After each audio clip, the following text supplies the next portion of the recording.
Untuk pemateri hari ini adalah Pak Sunu. Ya, nanti Bapak Ibu bisa berkenalan dengan beliau. Pak Sunu ini memang pengalamannya cukup banyak. Nanti bisa di-review dengan beliau. Mungkin itu dulu dari saya. Monggo Pak Sunu, waktu dan layarnya saya. Baik, terima kasih Mbak April. Assalamualaikum warahmatullahi wabarakatuh. Waalaikumsalam warahmatullahi taala wabarakatuh.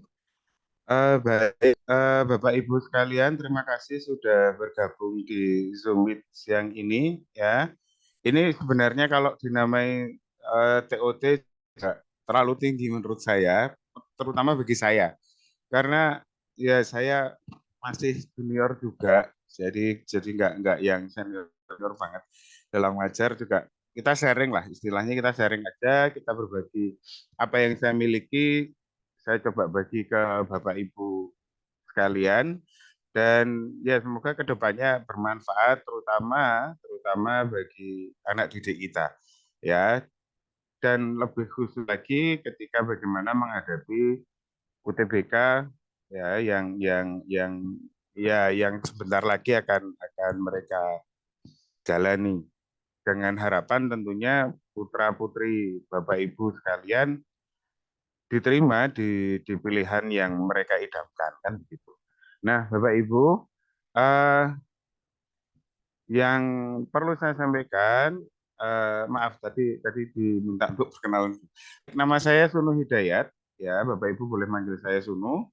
Ya, kalau Hidayat sih boleh, cuman saya nggak familiar dengan itu karena dari saya sekolah sampai sekarang panggilannya Sunu. Kemudian kalau mengajar kurang lebih saya mulai mengajar itu masih kuliah. Ya, masih kuliah itu saya sudah mulai mengajar sekitar tahun 2004 saya sudah mulai mengajar baik di lembaga formal maupun informal. Jadi ya baru segitu sih pengalamannya, nggak banyak. Dan memang saya dari pertama ngajar nggak langsung kemudian menspesifikkan diri ke satu jenjang, ya satu jenjang atau satu level gitu, misalnya di UTBK saja tidak, tapi saya memang lebih lebih memilih atau lebih banyak mengajar memang di level SMA daripada di level SMP atau di jenjang SD. Ya, tapi memang pengalaman saya malah justru dari SD. Ya, berangkat dari mengajar di sekolah di SD. Ya, walaupun nggak betah lama. Saya mengajar di institusi formal itu selalu nggak betah lama karena ada banyak alasan yang membuat saya tidak betah. Saya lebih banyak di institusi informalnya. Nah, Bapak Ibu, meskipun demikian, nanti 2 jam ke depan kita akan berbagi ilmu lah. Jadi ilmu ini datangnya dua arah, tidak hanya dari saya. Dan yang perlu Bapak Ibu ingat, ini sebenarnya bukan Bapak Ibu ingat, tapi saya mengingatkan diri saya sendiri. Saya bukan bukan apa ya, bukan orang yang tanpa salah. Ya. Jadi kalau misalnya nanti dari apa yang akan kita bahas, kita cermati bareng-bareng soal yang sudah eh, disampaikan ke Bapak Ibu, kok ada yang tidak pas, kita bisa diskusi karena ilmu itu sifatnya terbuka dan bisa didiskusikan. Ya, beda dengan takdir ya. Kalau takdir kan ya sudah, qadarullah ya sudah, ya mentok gitu ya. Tapi kalau ilmu enggak bisa didiskusikan. Nah, demikian kira-kira Bapak Ibu di depan. Nah, kemudian Bapak Ibu, ketika kita menghadapi soal tipe UTBK itu soal yang mungkin bagi anak-anak merasa bahwa bayangan yang umum terjadi, mereka merasa bahwa, duh kosakataku kurang, gitu ya. Itu pasti akan muncul seperti itu. Itu yang saya alami sih. Jadi kosakata kurang, kemudian bacaannya panjang, gitu ya. Belum lagi alasan, bukan alasan, tetapi bayangan mereka tentang kompleksitas soal, gitu ya. Padahal tidak demikian. Kenapa? Karena soal UTBK itu desainnya selalu bisa dikerjakan di bawah 90 detik. Selalu itu. Dan 90 detik ini oleh siapa? Ya oleh siapa saja, baik siswa yang kita nilai secara materi bahasa Inggrisnya kuat maupun yang belum kuat, ya. Nah, Begitu Bapak Ibu, dan memang bayangan-bayangan itu yang selalu menghantui mereka, maka tidak tidak mengherankan ketika kita mengajar bahasa Inggris kemudian yang dihadapi soal bacaan, eh, tidak jarang anak-anak itu ketika di kelas menjadi Superman dan Supergirl. Jadi posisinya sudah seperti ini, ya, tangan ditaruh di meja, kemudian kepala disandarkan di tangan. Itu tantangan. Bukan suatu halangan, tapi suatu tantangan. Bagaimana kita mengajarkan reading tetapi tetap asik, gitu ya. Bagi siapa saja, bagi siswa yang memang kemampuan bahasa Inggrisnya bagus di tengah ataupun di bawah. Ya, jadi kuncinya itu bagaimana kita menyampaikan sesuatu yang menurut mereka itu tidak enak jadi sesuatu yang enak, sesuatu yang asik untuk dinikmati. Nah, kemudian juga ketika UTBK, saya nggak tahu kenapa peletakannya selalu dari tahun ke tahun itu sama posisinya. Maksudnya begini, kalau kalau kita lihat posisi soal bahasa Inggris di UTBK itu selalu berada di paling akhir. Jadi nanti anak-anak kita itu di depan sudah akan diajar oleh penelaran umum, kemudian literasi numerasi, kemudian literasi bahasa Indonesia, baru yang terakhir literasi bahasa Inggris. Nah, yang perlu diingatkan ke anak kita adalah bagaimana mengatur strategi, mengatur energi, konsentrasi, ya, sampai dengan semua soal ujian itu selesai dikerjakan. Harapannya selesai dikerjakan. Ya, meskipun ada salah, ada yang kosong, ya kita minimalisir, kita usahakan untuk diminimalisir. Nah, sama halnya ketika kita bilang untuk ujian sekolah kedinasan. Bahasa Inggris selalu posisinya juga paling akhir. Paling akhir. Ya, jadi saya tidak tahu kenapa kok peletakannya atau penyusunannya soal seperti itu, selalu seperti itu. Saya nggak ngerti. Dan biarkan itu jadi misteri karena saya secara ini belum pernah langsung terlibat dalam pembuatan soal, jadi saya nggak tahu. Tapi saya adalah kalau istilah kasar saya ini pemulung soal. Jadi saya berusaha untuk setiap tahun itu mengumpulkan soal yang apapun lah, soal UTBK, soal ujian mandiri, soal kedinasan, saya berusaha untuk dapat setiap tahun itu ada. Jadi di situ saya juga mempelajari dan belajar ada perubahan apa yang sama, apa yang beda, kemudian pola soalnya seperti apa. Nah, harapannya nanti juga saya bisa menularkan ini ke Bapak Ibu. Jadi ya di samping tugas dan beban sebagai ustadz, ustadzah, guru di lingkungan kerja Bapak Ibu, ya paling enggak kita sempatkan lah sedikit waktu, kita curi waktu untuk mencari kumpulan soal itu, dan banyak kok tersebar di internet itu banyak. Saya tidak hafal kalau harus merujuk ke satu yang mana, enggak. Saya enggak hafal. Jadi saya itu pemulung, bukan pemulung, mengais-ngais apa yang ada di internet kaitannya dengan pendidikan dengan subjek yang saya hadapi, ya. Jadi ya begitu. Jadi kalau kisah hidup saya kalau di bahasa Inggris seperti itu. Jadi saya mengistilahkan diri jadi pemulung. Ya, termasuk di hal lain saya prinsipnya saya menjadi pemulung dulu untuk menjadikan memperkaya diri saya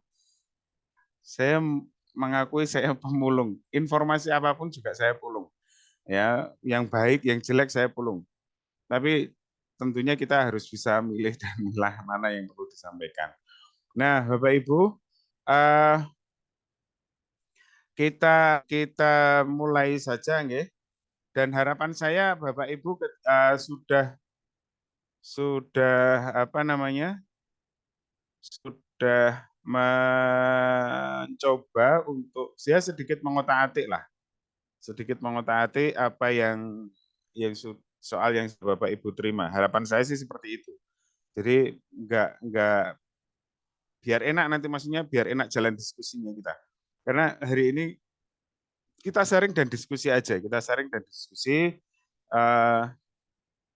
apa namanya, gimana sih menghadapi soal UBK yang bacaannya lumayan lumayan panjang ya, lumayan panjang. Dan sebenarnya kalau kalau Bapak Ibu sudah akrab dengan soal UTBK, eh, ada karakter-karakter tertentu di soal itu. Jadi kalau bacaannya semakin panjang, biasanya semakin enak mengerjakannya.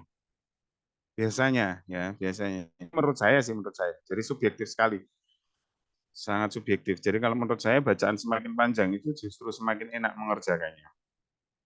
Ya, dan ketika saya mengajar untuk persiapan ujian, apapun ujiannya, saya tidak balik ke nol, maksudnya tidak balik ke nol itu tidak. Kemudian apa namanya, kayak pas ngajar di awal-awal semester, jadi lebih banyak pengayaan kosakatanya, kemudian kita cermati satu demi satu. Enggak, saya sudah melupakan itu. Saya anggap semuanya sudah bisa, walaupun kenyataannya tidak. Tetapi yaitu bagaimana kita bisa merangkul semua apa namanya, semua siswa, baik yang kemampuan akademiknya terutama di bahasa Inggris bagus, sedang atau rendah, ya. Nah, baik Bapak Ibu, kita lihat paket 1, kita lihat paket 1. Ya.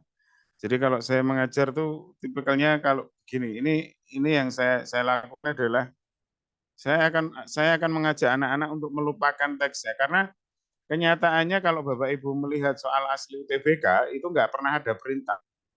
Di atasnya itu nggak pernah ada perintah. Nggak pernah ada perintah eh, read the following passage and answer the questions. Nggak. Kalau misalnya ada tulisan text one, itu masih mending.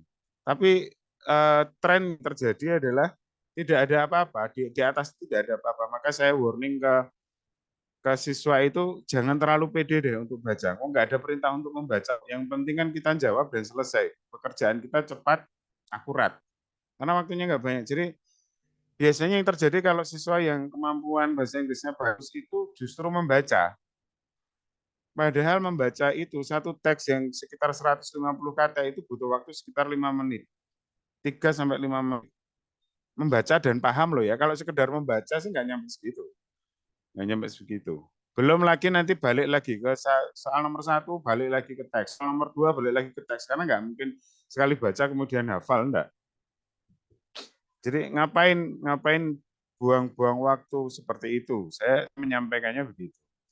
Nah, baik Bapak Ibu, ini akan saya coba, saya menjadi berperan dua ya. Saya menjadi siswa yang minim kosakata. Kalau siswa yang kosakatanya banyak, saya nggak peduli. Kenapa nggak peduli? Ya sudah, dia dilepas gitu, bisa ngerjain. Tapi kalau siswa yang minim, gimana kita menghadapi? Apakah dipaksa untuk menghafalkan kata gitu, atau di sini kemudian kita minta untuk mengartikan? Kalau untuk belajar mandiri jauh-jauh hari nggak apa-apa. Tapi kalau pada saat mepet seperti ini, itu yang repot gitu kan, tantangannya kan di situ. Nah, baik Bapak Ibu, kita pelan-pelan nanti kita diskusi ya, kita diskusi. Jadi silakan open mic aja kalau misalnya kok nggak pas dengan apa yang menurut saya seperti itu gitu ya. Nah, oke, kita lihat Bapak Ibu. Ini akan saya coba mengerjakan seperti siswa yang kemampuan atau kosakatanya minim ya. Today's buzz, which include global warming and zero emission, are causing everyday people to look for ways to reduce their carbon footprint. Nah, saya penekanannya adalah kunci dari soal itu, bukan kunci jawaban ya, tapi kunci soalnya ada di kata implies. Implies itu tersirat, makna yang tersirat, bukan makna yang tersurat. Ya, maksud itu kan makna yang tersirat. Nah, maka saya akan menggunakan kata kunci dari kalimat yang ada, yaitu global warming, zero emission, people, look for ways, dan reduce. Ya, kata kuncinya itu, keywords-nya itu. Dan saya yakin kalau kalau apa namanya kalau siswa yang walaupun minim kosakata bahasa Inggrisnya, kata global warming mereka sangat akrab. Zero emission juga, gitu kan? Nah, tinggal kata look people akrab. Tinggal kata look for mereka ingat atau enggak. Waste ini sangat umum ditemukan. Reduce 50-50 lah. Ya, umum iya, enggak juga iya. Nah, terus bagaimana? Nah, kita lihat Bapak Ibu. Kata global warming ya, zero emission. Apa sih kaitannya? Ya, emisi apa yang menyebabkan global warming yaitu emisi karbon dioksida. Maka di sini carbon footprint, tapi walaupun enggak kata kunci enggak. Kata kunci enggak di situ. Nah, maka sebenarnya untuk menjawab itu lebih ke kata look for ways and look for ways reduce. Untuk menjawab soal ini penekanannya di kata look for ways reduce.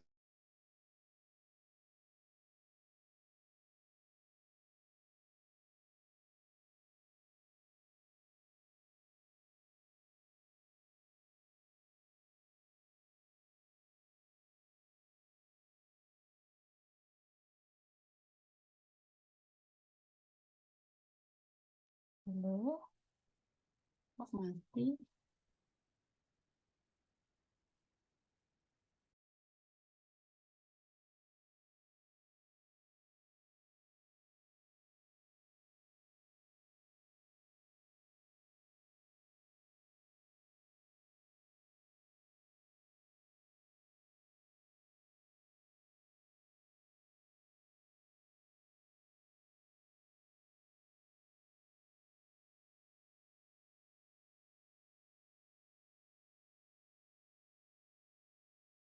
Masih di unmute Pak Sonu Hidayat.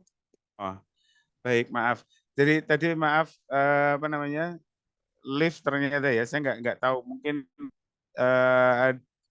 hostnya lift tapi nggak assign ke saya. Maaf, ini saya share screen ulang.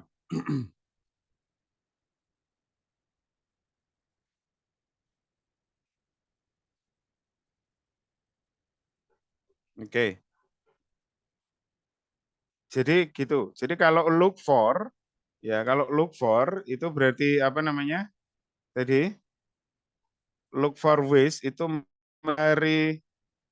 mencari jalan ya atau cara berarti dia sudah masuk ke aksi. Nah, masuk ke tindakan. Maka di jawaban A itu ada kata aksi kita curigai apakah yang lain akan aksi juga. Kita cek yang B itu ada concern. Bukan ya, concern itu hanya menunjukkan sikap peduli tapi tidak ada aksinya, belum tentu ada aksinya. Nah, penjebaknya Bapak Ibu ini dikata greenhouse.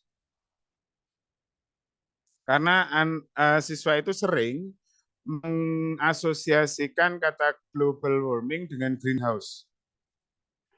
Kalau ini greenhouse gas itu betul, tapi kalau greenhouse saja salah. Ya, nah ini yang perlu ditekankan juga. Kenapa? Karena kalau greenhouse itu kan teknik untuk yang dilakukan di pertanian atau perkebunan modern. Ya, biasanya untuk buah. Ya walaupun nggak semua buah sih. Buah, sayur gitu ya. Tapi lebih sering ke arah sayur karena kalau buah yang gede-gede itu juga ongkosnya atau cost-nya terlalu mahal untuk bikin greenhouse. Nah, sebabnya dikata ini. Kemudian eco-friendly environmental program should be strongly enforced. Ini tahap sebelum look for ways to reduce. Ketika enforced, the program enforced, Maka ketika itu sudah ditegakkan, maka mereka akan mencari cara. Jadi ini sebelum. Oke.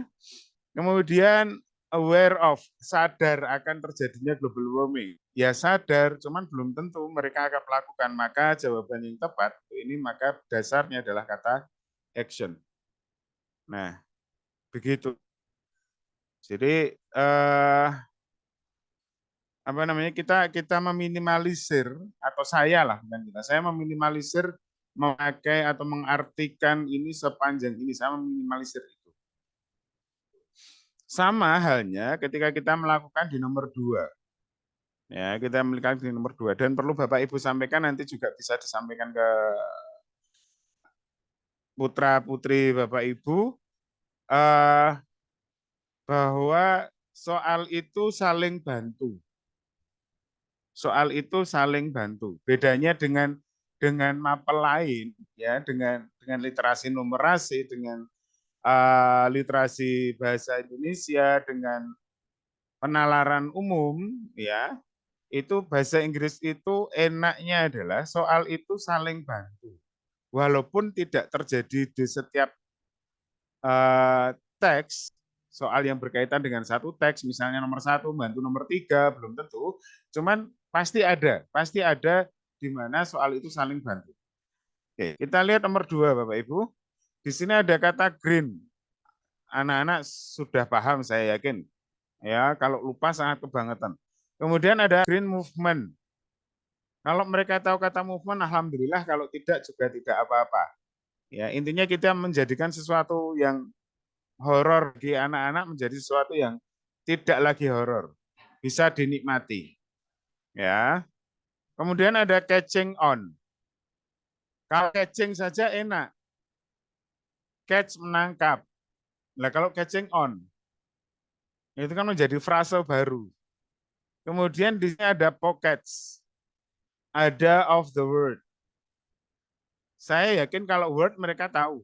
Cuman kalau pockets ini ya tahu, tapi apa hubungannya dengan green movement, pockets of the word, kan gitu.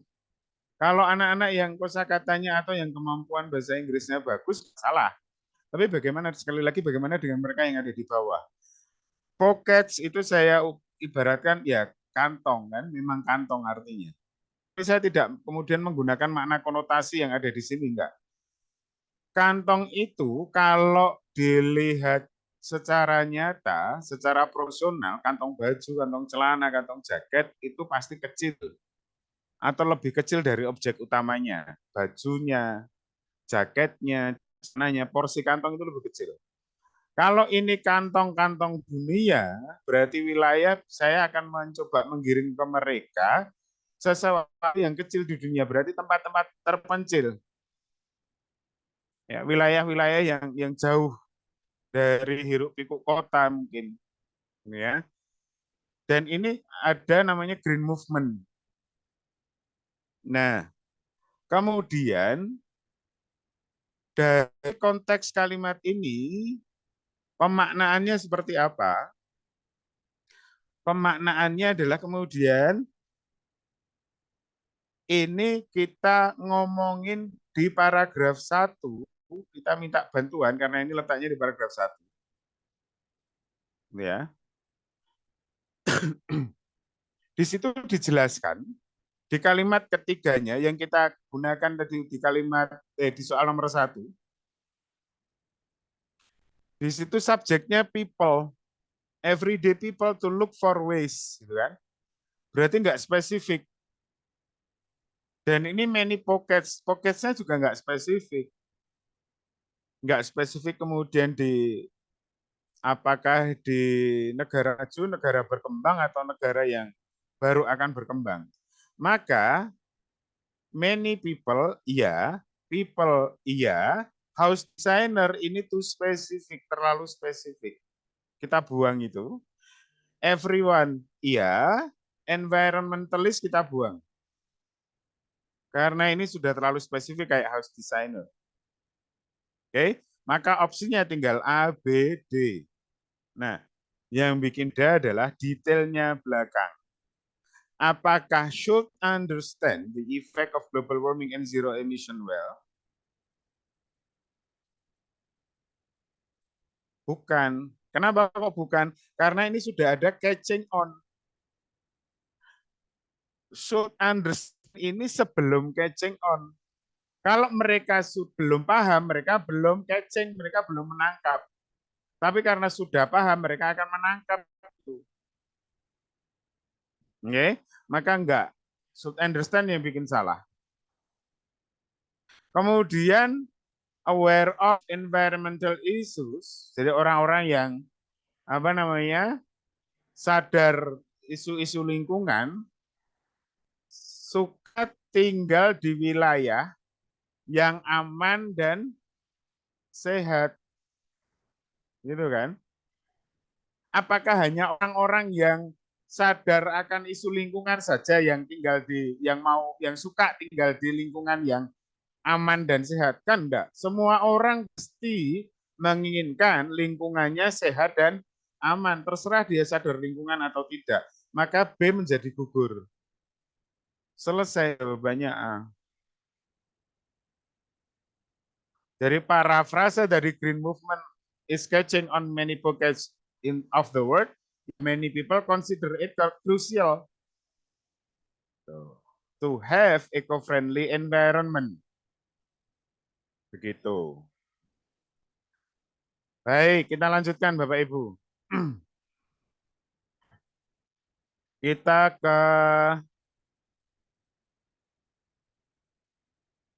ke berikutnya. Berikutnya ada di nomor 3.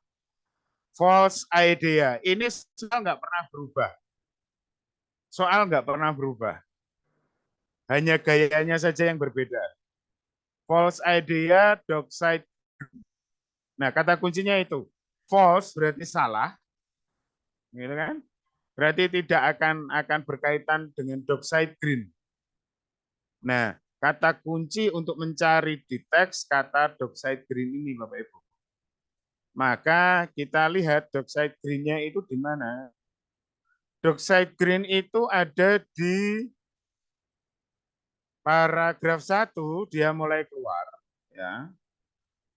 Ada kata doxide green yang ada di Victoria, British Columbia, Kanada. Is one of these communities. Ada kata tunjuk this. Maka ini komunitas yang mana? Yang eco-communities di kalimat sebelumnya disebutkan. Kalimat itu berawal dari based on this trend. Tren yang mana? Trennya ada di sebelumnya. Purchasing environmentally friendly property is a good investment. Ya kan? Nah, kalau begitu, dockside green yang ada di Victoria ini apa atau siapa atau dia ngapain? Ya, kalau di sini kita lihat trennya adalah membeli properti, membeli rumah yang ramah lingkungan, berarti kemungkinan dia juga membangun rumah, bisnisnya properti, gitu kan? Maaf, saya kok ke soal. Ke teks dulu, belum selesai. Karena dockside green ada juga di paragraf kedua. Oke, dockside green ini ngapain kalau bangun rumah dia, gitu kan? Dia berusaha untuk apa? Memastikan ventilasinya bagus, kemudian garansi, gitu ya, indoor air yang fresh, kemudian mereka pakai bahan yang natural and non-toxic, ya. Contohnya dia pakai bambu. Salah satu bahannya adalah bambu. Kemudian lagi dockside green. Ya, apa di situ bilangnya energi efisiensi itu penting bagi dockside green. Ya. Kemudian mana dockside green lagi ini? Keterangan dari energi efisiensinya adalah 55% less energy. than average residents in Canada. Ya. Kemudian di situ waternya treated. Jadi airnya diolah, jadi limbahnya tidak kemudian dilepas begitu saja di perairan terbuka, tetapi ada pengolahan limbahnya di situ. Dan digunakan ulang. Untuk apa? Penggunaan ulangnya adalah untuk flushing toilet, bukan untuk konsumsi. Kemudian dockside green lagi, ya, itu akan reuse 90% of its construction waste. Ya. Nah, maka dari opsi jawaban yang ada, apakah A? Nah, Bapak Ibu ini satu tips. Kalau pilihan jawaban ada kata all dan nanti ada kata only, itu cenderungannya salah. Tidak selalu, tetapi 90% salah. Dan ini jawaban A memang yang kita cari, karena yang salah false itu jawaban A. Buktinya mana? Buktinya mana? Buktinya bahwa dockside itu belum bisa semuanya apa? Eco-friendly properties provides belum. Buktinya mana? Karena di paragraf ketiga, kalimat ketiga, dockside green claims that homeowners will use 55% less energy than average residents. Nah, artinya dibandingkan dengan wilayah perumahan lain di Kanada, berarti belum semua perumahan itu seperti dockside green. Maka dockside green belum bisa provide all. Belum bisa. Itu. Ya. So the answer is A. Okay. Number 4. Number 4. Organizes the ideas. Nah, kalau ada organizes the ideas, maka kita ajak anak-anak kita untuk melihat. Jadi, saya akan mengganti kata membaca dan memahami itu dengan kata melihat. Karena melihat itu ya cuman melihat tok, enggak perlu apa namanya? Enggak perlu sampai detail paham gitu enggak. Jadi kita melihat paragraf 1, di sini apa sih? Oh, ini ada isu nih, ada masalah nih. Masalah yang dimunculkan bukan masalah yang bermakna negatif ya, tapi masalah yang muncul atau yang menjadi isu pokok bahasan di sini adalah green movement is catching on many pockets of the world. Itu. Nah, kemudian berikutnya dia menjelaskan apa yang green movement itu yang dimaksud di teks keseluruhan ini adalah di construction industry. Jadi construction industry ya utamanya di situ karena dia akan bahas nanti belakangnya seperti yang kita sudah lakukan di nomor 3 tentang dockside green ini adalah dia perusahaan properties kan. Maka kalau begitu nah, ini spesifik green movement-nya nanti di construction industry. Nah, jadi penyusunannya dia akan memberi contoh. Contohnya siapa? Dockside green. Ya, jadi dia menyebutkan satu masalah kemudian dikasih contohnya. Apakah A? Belum. Di paragraf 1 enggak describing new housing trend enggak. Dia enggak describe new housing trend-nya enggak. Ya. Apakah discuss? Belum, dia belum bahas kok. Baru mengidentifikasi. Kemudian menawarkan solusi dengan ngasih contoh dockside green. Jadi begitu. Oke, berikutnya Bapak Ibu. Kita ke soal berikutnya. Soal ini jauh lebih mudah dibanding teks soal yang ada di teks pertama. Jauh lebih mudah, jauh akan lebih menarik ketika diajarkan ke siswa. Kenapa? Karena ini beneran, cuman sekali lihat, ketemu sekali lihat, selesai. Jadi beneran waktunya nggak nyampe 90 detik. Tapi yang perlu disampaikan adalah bagaimana kita mencari kata kuncinya. Nah, kalau ada soal wujudnya dalam bentuk atau ada question mark-nya di belakang, mau sepanjang apapun kata kuncinya selalu ada di belakang. Saya ulang. Jadi kalau ada question mark di soal, tanda tanya di soal, maka kata kuncinya selalu ada di belakang. Soal nomor 5, breast cancer. Oke. Kita minta aja siswa untuk atau anak-anak kita untuk melihat di mana sih letak breast cancer.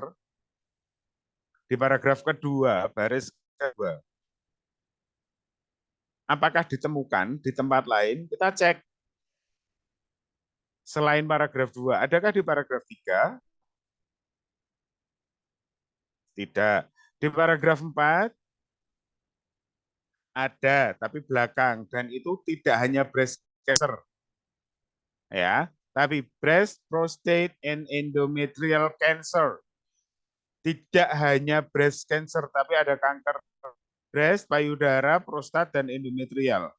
Padahal soal spesifik hanya breast cancer. Kalau gitu ini paragraf 2. Jadi jawabannya bravo. Selesai. Oke. Sama halnya nomor 6.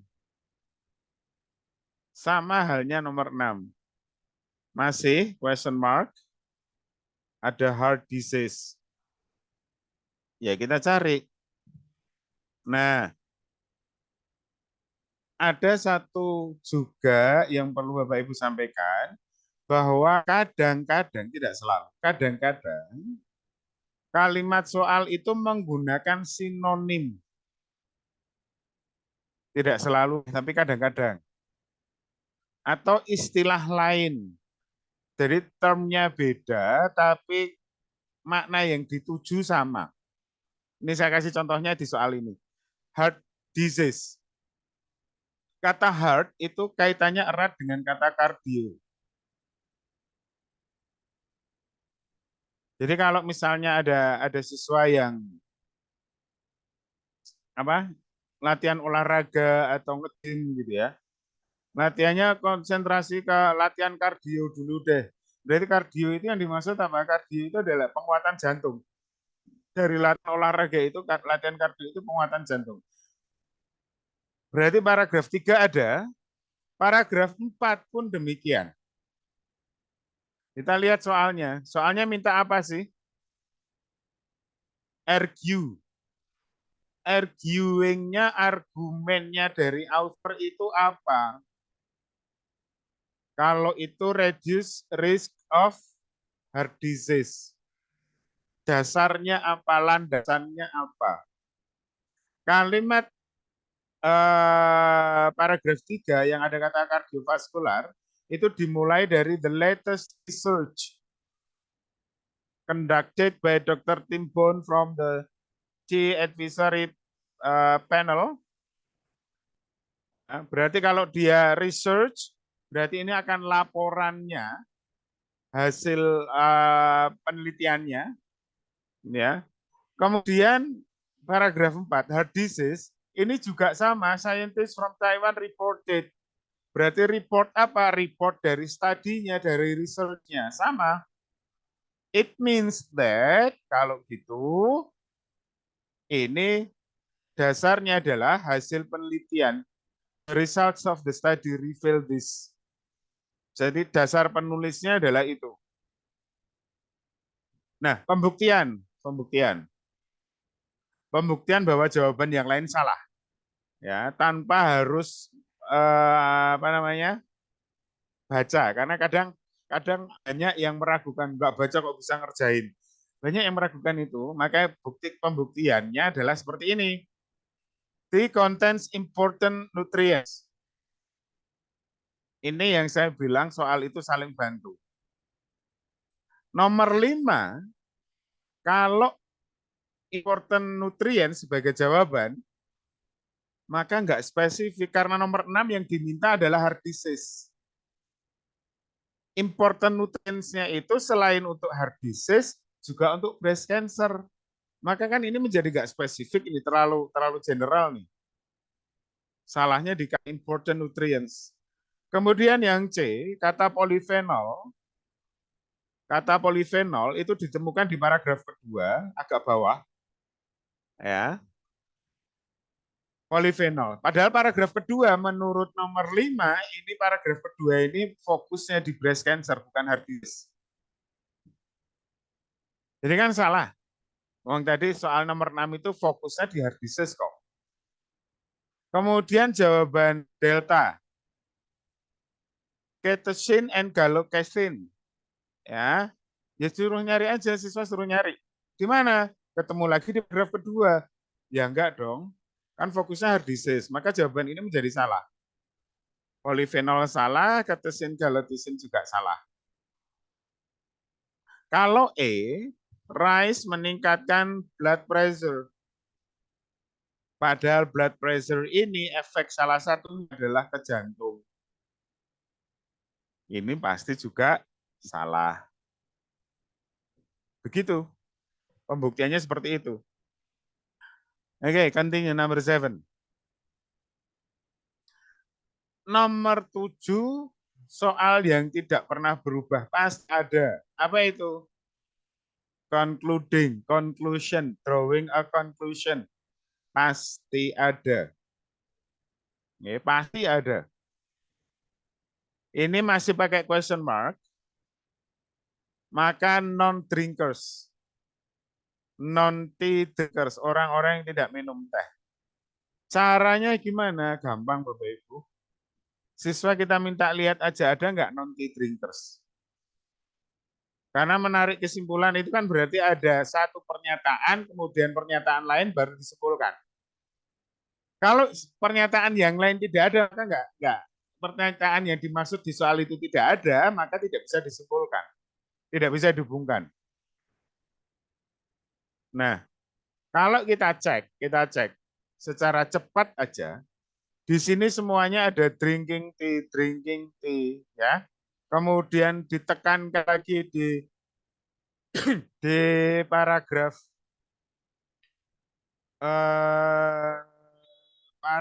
ketiga, ada 20 orang yang sehat diminta untuk minum teh 3 kali sehari selama 1 minggu. Kita nggak tahu nih orang yang sehat ini memang biasa minum teh atau enggak, kita nggak pernah tahu. Karena hanya bilang 20 healthy people. Dan kita nggak tahu dia biasa minum teh atau tidak. Kemudian atau mungkin minuman yang lain yang dia minum selain teh, mungkin kopi gitu ya. Atau mungkin minuman yang mungkin minuman soda dan seterusnya. Ya. Paragraf 2 pun demikian. Dia tidak membandingkan, misalnya gini, kalimat yang ada angka 21%-nya itu. Taking tea regularly causes 21% reduction in breast cancer risk. Tapi tidak disebutkan, ini compare ke siapa? Apakah ini mutlak hanya taking tea aja, minum teh aja, kita nggak pernah tahu. Tapi ini hanya menunjukkan taking tea regularly. Apakah tanpa pengaruh lain, kemudian resiko kankernya bisa turun di angka 21%, kita nggak tahu. Karena nggak ada keterangannya. Maka kesimpulannya tidak bisa diambil kesimpulan, maka jawabannya C. Cannot be associated with drinking tea.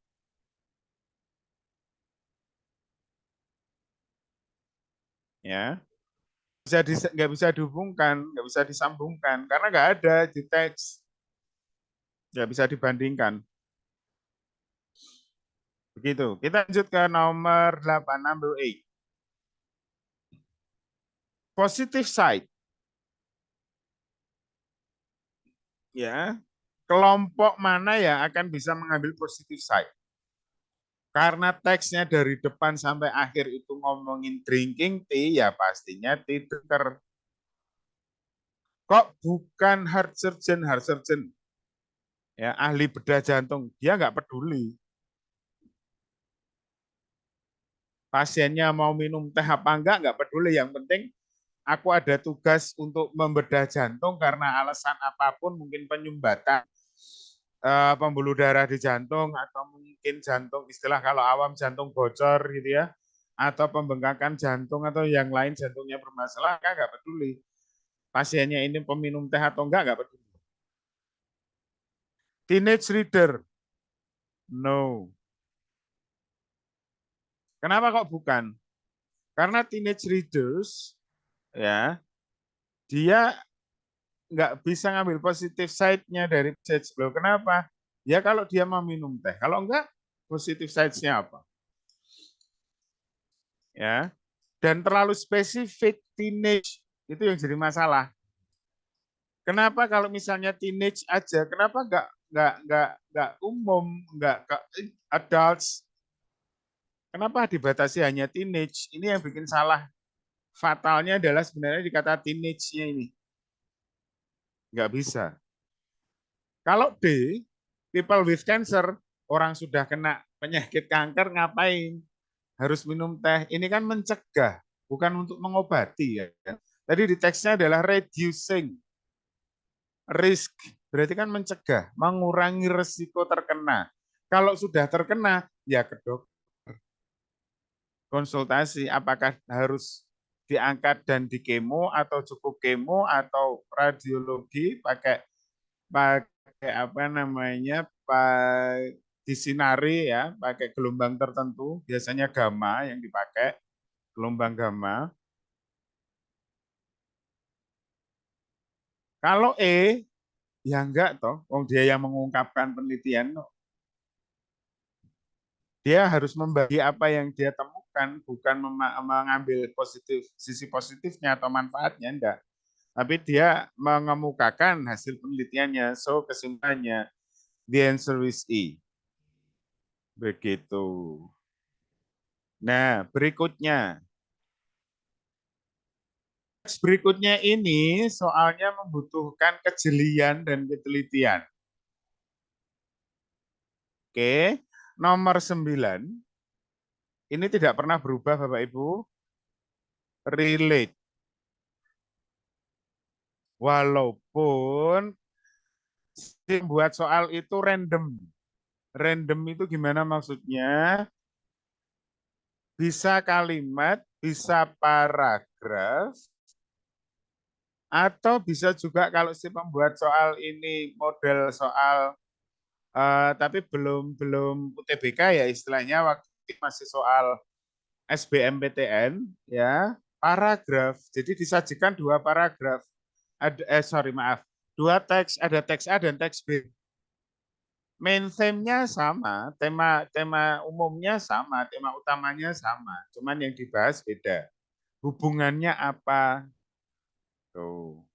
Kebetulan saja ini first sentence to the other sentence, komparasinya. Nah, maka kita lihat aja di teks. Integration, kalimat pertamanya adalah integration of technology and media can enhance early childhood practice. Oke, penekanannya ada di kata kuncinya adalah integrasi teknologi dan media.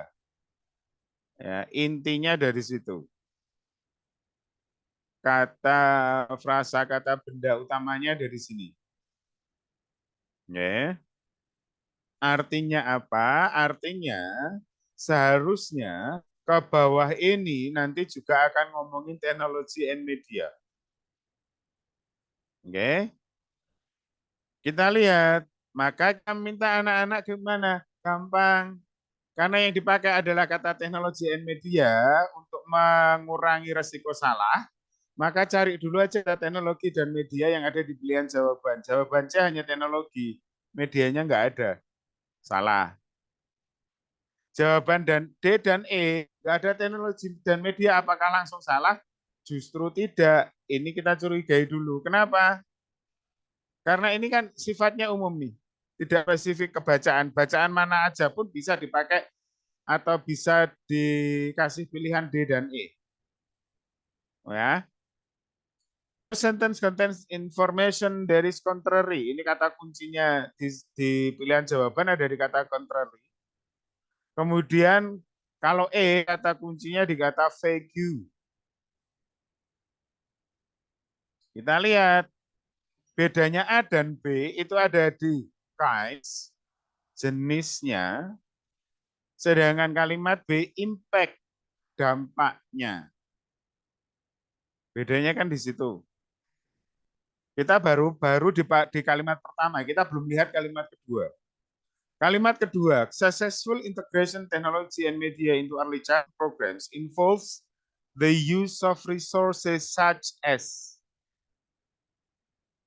Kalau ada kata such as, pasti apa Bapak Ibu? Pasti contoh kan? Kalau ngomongin contoh, berarti kan macamnya nih. Belum dampaknya.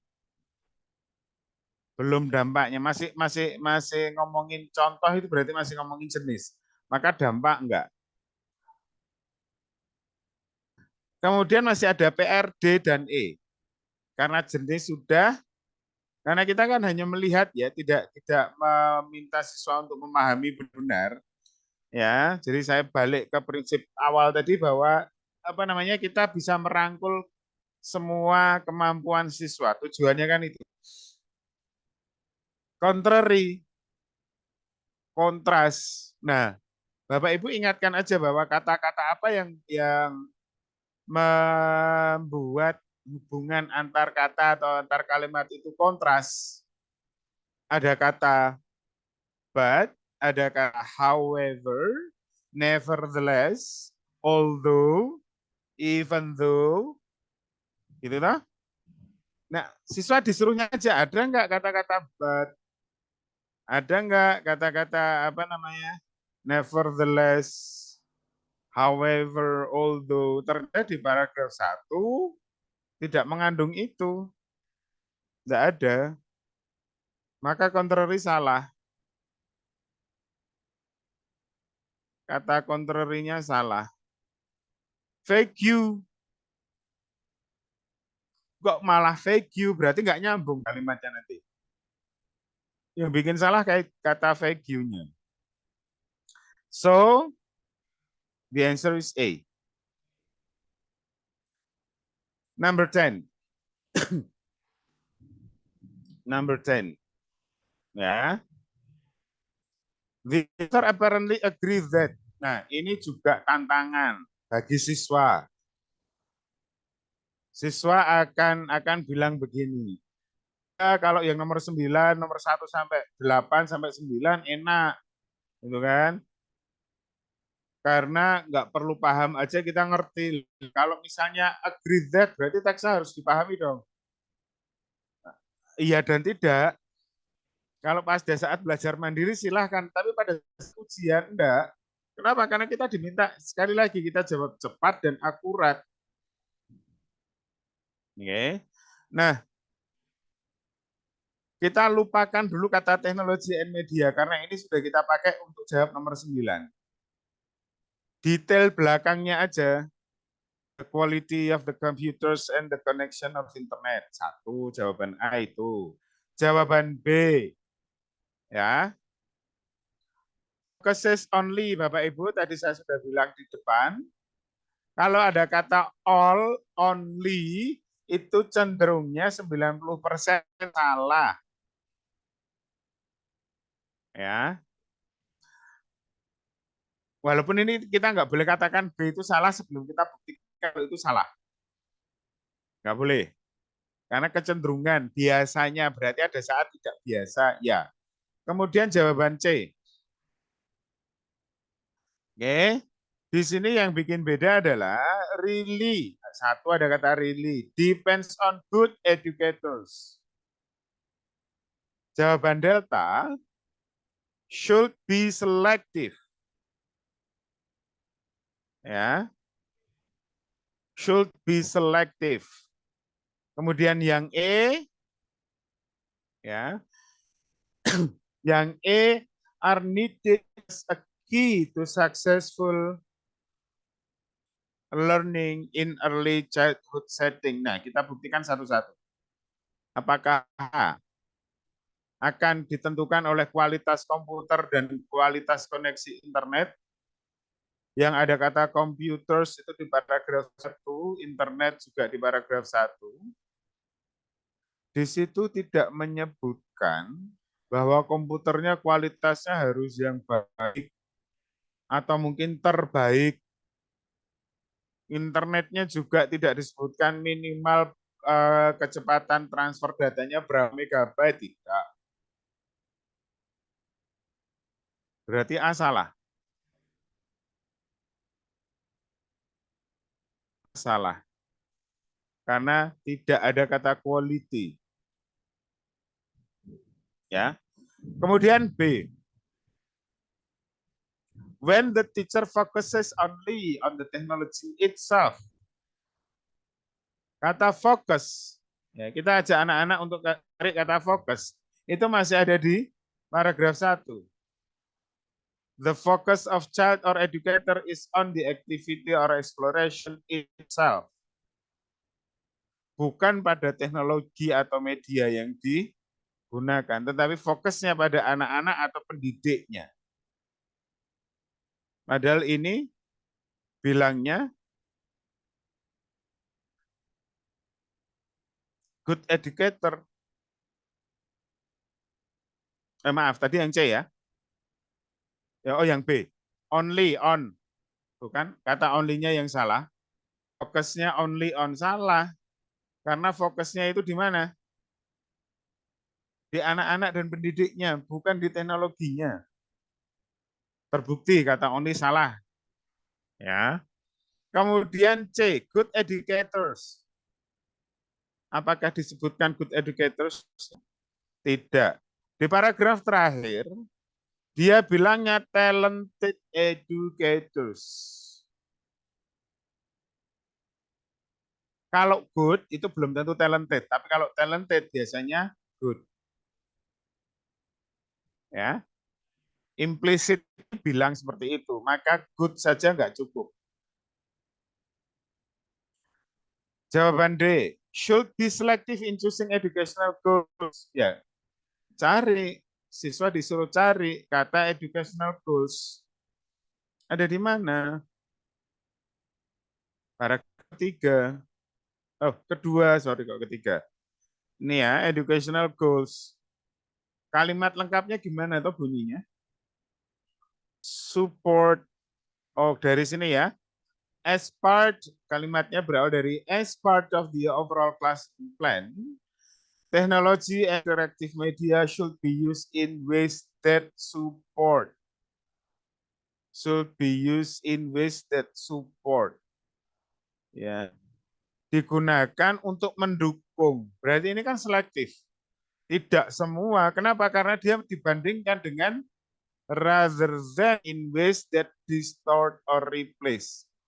Sifatnya mendukung, bukan menggantikan. Ya, hanya sebagai bahan pendukung dari pengembangan ya tujuan pengembangan pendidikan kelas, bukan menggantikan tujuan pengembangan dan pendidikan kelas. Mendukung, maka harus selektif. Maka jawaban ini mungkin benar. Kalau ada yang lebih benar lagi, kita lihat both passive and interactive uses of technology. Kita kata kunci itu dulu, passive and interactive.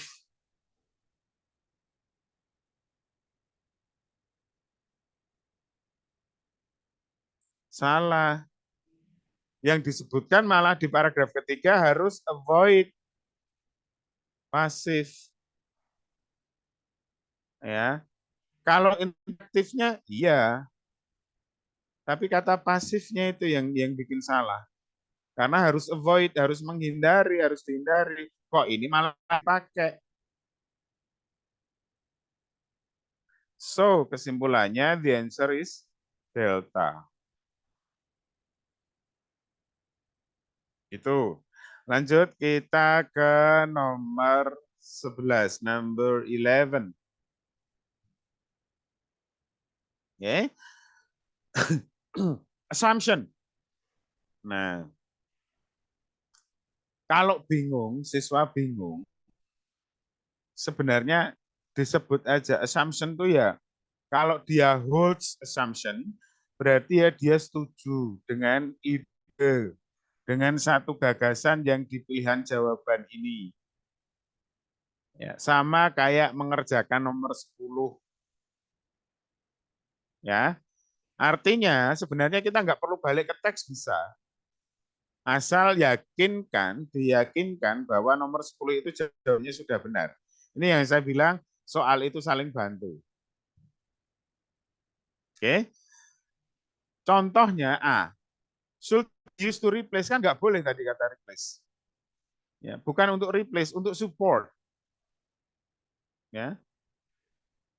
Good teachers, bukan good teachers. Talented teachers, talented educators. Ya.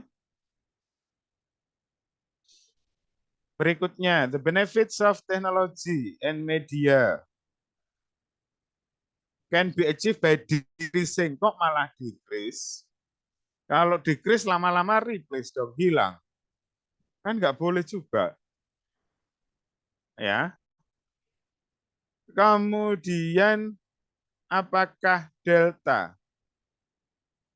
ataukah E? Ya. Ini mudah. Kenapa? Karena tinggal dua gini kan, yang A salah, B salah, C salah. Kata E ini ada kata yang bikin salah. Replace juga D. Jadi jawabannya delta. Buktinya mana? Ya kita buktikan. Kita buktikan bahwa color itu, shape itu ada di kalimat terakhir paragraf 2.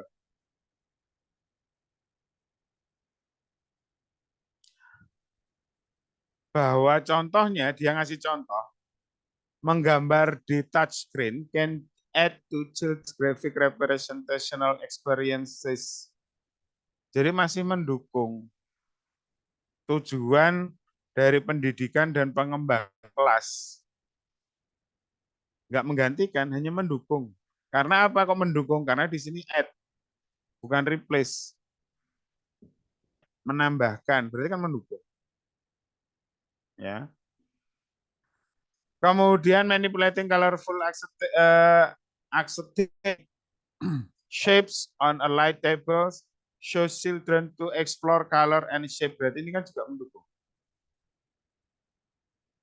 Ya. Tuh. Dan ini sama dengan ada di jawaban kita. Loh kok tahu kalau itu interactive learning? Taunya dari mana? Dari kata drawing itu kan implicitly interaktif. Drawing on a touchscreen itu kan interaktif, bukan pasif. Jadi anak-anak diminta untuk menggambar di touchscreen. Kemudian manipulating colorful accepted shapes. Ngotak-atik warnanya dari misalnya diberikan bentuk lingkaran, kemudian nanti ada di situ ada mungkin ada namanya lingkarannya dibagi menjadi beberapa bagian. Itu kan interaktif. Ya. Begitu. Next. Oke. Ini nomor 12. Tadi sebenarnya kan juga sudah dikerjakan atau kita gunakan untuk mengerjakan soal nomor 10 dan nomor 11. Yang ada support itu ada di paragraf 2. Berarti 1 salah, 4 salah. Kalau 4 salah, berarti D ada 4 salah, C ada 4 salah. Jawabannya bravo, selesai. Mudah. Nggak susah. Nggak perlu lihat teks lagi kan. Selesai. Ini bisa beneran jangan di bawah 5 detik soal nomor 12 itu malah. Ya. Support tadi di paragraf 2. Berarti kalau paragraf 2 itu paragraf 1 salah, paragraf 4 salah. Loh kok 3 belum salah? Ya karena ada 2, 3 dan 3, 4. Tapi karena ada 4 salah, maka C dan D salah. Berarti bravo, selesai. Oke, continue, next. Nah, 13. Kita masuk ke soal tantangan. Tantangan bagi siapa? Bagi siswa sekali yang kemampuan bahasa Inggrisnya ini di tengah bawah. Ya, di tengah atau di bawah. Kalau yang atas kita lupakan, bukan dilupakan, maksudnya mereka disuruh bantu temennya pasti bisa. Oke. Apakah ini kita harus merujuk ke teksnya? Belum tentu. Kita lihat dulu dari kata ini. Ada kata dinamis. Dinamis itu berarti tidak tetap. Lawannya dinamis itu statis. Oke. Tidak tetap. Apakah teratur? Tidak. Ya. Kalau dibilang teratur tidak, tetapi dinamis itu aktif, ya berubah secara aktif karena tidak tetap, tapi berubah, gitu ya. Apakah reaktif? Kalau reaktif jelas enggak. Kalau reaktif kan butuh satu aksi baru dia menampilkan aksi yang lain. Kalau dinamis kan independen ya. Jadi adanya aksi atau adanya awalan atau tidak, ya dia tetap dinamis. Intensif enggak. Yang benar adalah change actively. Karena secara aktif dia berubahnya. Bukan reguler. Kalau reguler itu kan cenderungnya statis, sama gitu-gitu aja. Kalau mekanis, nggak ada hubungannya dengan mekanis. Pengiraan ini dinamis kok. Gitu ya. Lanjut. Jadi cara mengatasinya itu daripada soalnya saya kalau ketemu ketemu siswa yang ya itu yang dengan kemampuan bahasa Inggrisnya, apalagi di awal dia sudah nggak suka dengan bahasa Inggris, nggak tahu mungkin backgroundnya apa, saya nggak peduli, tetapi dia sudah menunjukkan gejala nggak suka, maka itu cara di mana saya membuat siswa ini menjadi suka. Oh ternyata soal bahasa Inggris itu bisa ya dikerjakan dengan seperti itu, dengan mudah. Aku nggak perlu khawatir lagi. Jadi semangat belajarnya. Nah, itu yang penting memotivasinya itu. Karena kalau siswa termotivasi, insya Allah lebih gampang kita ngarahkannya daripada siswa yang motivasinya kita belum megang, kemudian kita minta untuk menyukai, itu susah. Apalagi sampai di level kemudian senang ngerjain bahasa Inggris, susah. Kita pegang dulu motivasinya, kita bikin motivasi ke siswa kita, anak-anak kita, gimana sih bahasa Inggris itu? Kita tunjukkan sisi mudahnya. Ya, tapi tentunya Bapak Ibu juga saya yakin pasti akan mengingatkan, ayo nak belajar latihan mandiri. Ketika nanti ada waktu senggang di asrama ataupun di rumah, gitu ya, belajarlah bahasa Inggris itu dibaca-baca, ya. Tuh, karena soal di level UTBK ini ngambilnya rata-rata hanya 2 sumber, dari jurnal ilmiah atau dari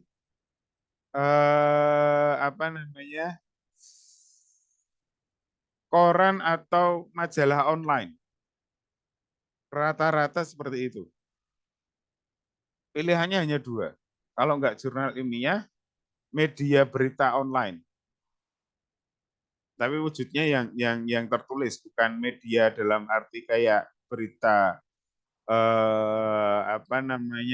yang tidak tertulis ya. Jadi media online-nya adalah media yang tertulis. Jadi gampangnya kita ngomongin koran online atau majalah online. Itu pasti. Ya, tapi lebih sering ke jurnal ilmiahnya. Dan bahasa yang dipakai di jurnal ilmiah dan berita itu kan beda dengan bacaan yang ada di textbook untuk level atau jenjang SMA itu kan beda. Ya, walaupun ada teks yang nanti, mungkin Bapak Ibu juga mengajarkan di kurikulum sebelumnya, kalau masih ingat ada namanya news item gitu ya. Itu kan sudah mulai dikenalkan. Ya, tetapi jurnal kan belum. Jurnal belum pernah ada di buku pegangan untuk level SMA kan belum. Jadi wujud jurnal itu biasanya jelimet. Ya. Balik kita kembali ke soal nomor 14. Main idea. Dan saya yakin Bapak Ibu sangat mahir untuk main idea. Saya yakin sekali. Nah, main idea itu letaknya ada di paragraf pertama. Yang dilihat kalimat pertama, kedua. Kalau siswa, kita arahkan di mana kata yang sering diulang. Jadi kalau untuk siswa, itu arahnya adalah kata yang sering diulang. Ya. Ini sekali lagi untuk merangkul yang bawah. Ada tectonic plates, ada lagi tectonic plate, ada lagi tectonic plate. Paragraf 1 ngomongin tectonic plate aja udah 3 kali. Berarti jawabannya harus yang ada kata tectonic plates. Kalau tidak ada berarti salah. Maka jawaban C mungkin, jawaban D mungkin karena di situ ada kata tectonic plates. Ya. Nah, tinggal kita lihat bedanya jawaban C dan D apa. Jawaban C itu ada kata earthquake. Jawaban D ada fragmented earth crust. Padahal di paragraf 1 dua-duanya ada. Ada earthquake, ada earth crust. Tetapi kalau di Bapak Ibu ya pasti langsung ngeh ya, pasti langsung bilang jawabannya C, ini bukan D. Ya, tapi gimana dengan siswa? Kok tahu jawabannya C bukan D? Mau lewat kata apa? Ini susunannya. Tectonic plates earth crust. Di sini tectonic plates earthquake. Suruh ingat aja urutannya. Earth crust baru tektonik. Lihat aja mana urutannya yang benar ya. Kalau D kan kebalik. Begitu. Ya. Gitu. Kalau mau dilihat lebih jauh silahkan sambil main-main pasifnya boleh. Sambil mau main-main pasif fokusnya boleh. Jadi tectonic plates are fragmented by earth crust. Fragmen terbagi-bagi oleh, kan salah. Salahnya gimana? Karena teksnya bilang bahwa kerak bumi itulah yang terbagi-bagi ke dalam sejumlah tectonic plates. Bukan tectonic plates-nya yang terbagi-bagi menjadi earth crust. Salah. Kan? Kalau mau main-main di pasifnya boleh. Oke, nomor 15. Nomor 15 itu kata kuncinya occurs. Occurs itu kan terjadi, happen. Kalau dia ngomongin happen-nya, occurs-nya itu di ending, ya, di akhir, di endingnya, maka ini pasti ngomongin proses, bukan yang lain. Nah, hubungannya di situ. Bla bla bla bla bla sesuatu terjadi. Ya pasti prosesnya. Kalau misalnya siswa yang pinter nggak terima gimana? Ya kita jelaskan mulai dari sini. Ada kata power, increase. Kalau sudah increase, dia sampai ke optimal point. Kalau sudah optimal point, maka nggak bisa nampung lagi, maka energinya rilis. Ketika rilis, maka muncullah gempa. Nah, ini kan proses gempa. Begitu. Ya, kita lanjutkan nomor 16, number 16. Main reason. Main reason-nya apa? Nah, Bapak Ibu, ini sebenarnya ada yang kurang ya di bagian depan sini. Ya, lack information to write the passage is lack information about areas prone to earthquake. Alasannya adalah karena kekurangan informasi. Sebenarnya yang kurang informasi kan bukan penulisnya ya, yang dimaksud yang kekurangan informasi ini adalah pembacanya. Ya, pembacanya. Maka saya bilang tadi ini ada yang kurang. Harusnya pembacanya. Kenapa? Kalau ini semua yang dipakai nggak ada jawaban yang tepat, nggak ada.